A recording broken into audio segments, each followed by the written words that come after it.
नमस्कार, मी रेणुका. तर तुम्हा सर्वांचं म्हणजे यूट्यूब चॅनलमध्ये फार फार स्वागत आहे.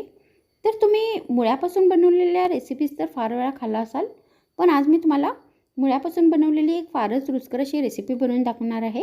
मग चला सुरू करूया आजचा व्हिडिओ.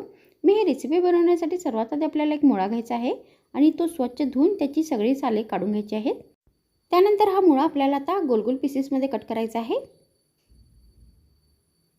तर इथे मी मुळा गोल गोल पीसेसमध्ये कट करून घेतलेला आहे. त्यानंतर आपल्याला हे पीसेस एका बाउलमध्ये घालायचे आहेत. त्यानंतर याच्यामध्ये आपल्याला अर्धा चमचा हळदीची पावडर घालायची आहे. त्यानंतर आपल्याला याच्यामध्ये 1 चमचा गरम मसाला पावडर घालायचा आहे. मग आपल्याला याच्यामध्ये चवीनुसार मीठ घालायचं आहे. त्यानंतर यामध्ये आपल्याला चवीनुसार लाल मिरचीची पावडर घालायची आहे. मग आपल्याला याच्यामध्ये 2 चमचे तेल घालायचं आहे. मग याच्यामध्ये आपल्याला 2 चमचे बेसन घालायचे आहे. आणि आता हे सगळे साहित्य व्यवस्थित मिक्स करायचे आहेत. आणि हा मुळा आता आपल्याला 10 मिनिटांपर्यंत मॅरिनेट होण्यासाठी असाच ठेवून द्यायचा आहे. तर तोपर्यंत आपण या रेसिपीसाठी एक ग्रेव्ही बनवूया. तर त्याच्यासाठी आपल्याला एक मिक्सरचं भांडं घ्यायचं आहे आणि यामध्ये आपल्याला 4 लवंग घालायचे आहेत आणि 4 या 5 काळी मिरी घालायची आहेत. मग आपल्याला याच्यामध्ये 1 चमचा जिरे घालायचे आहे.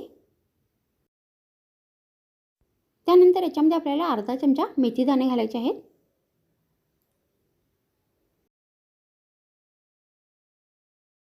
मग आपल्याला याच्यामध्ये 1 चमचा मोहरी घालायची आहे.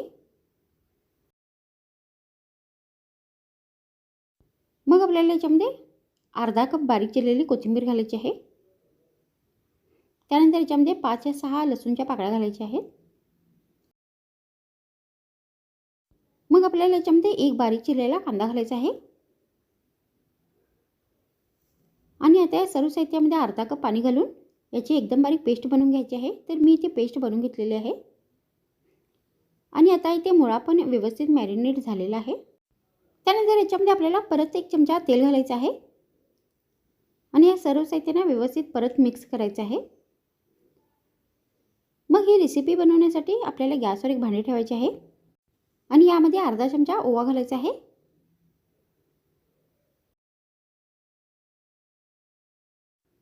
मग आपल्याला याच्यामध्ये हा मॅरिनेट केलेला सगळा मुळा या तेलात घालायचा आहे आणि यामध्ये अर्धा कप पाणी घालायचं आहे आणि या सर्व साहित्यांना व्यवस्थित मिक्स करून घ्यायचं आहे.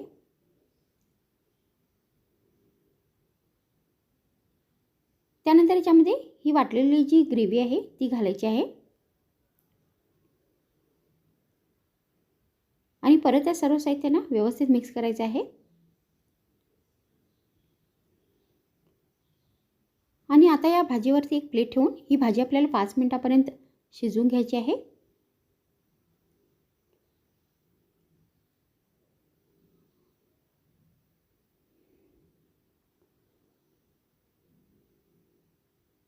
तर आता इथे 5 मिनिट झालेले आहेत आणि हा मुळा आता व्यवस्थित शिजला आहे. तर अगर याच्यामध्ये पाणी कमी पडल्यास तुम्ही याच्यामध्ये आणखीन पण पाणी घालू शकता. मग आपल्याला याच्यामध्ये अर्धा कप बारीक चिरलेली कोथिंबीर घालायची आहे आणि चवीनुसार साखर घालायची आहे. आणि परत या भाजीला 1 मिनिटापर्यंत आपल्याला शिजवून घ्यायचं आहे. तर आता इथे ही एक वेगळ्या प्रकारची रुचकर अशी भाजी बनवून तयार झालेली आहे. तर तुम्ही याला भाकरीबरोबर सर्व करू शकता.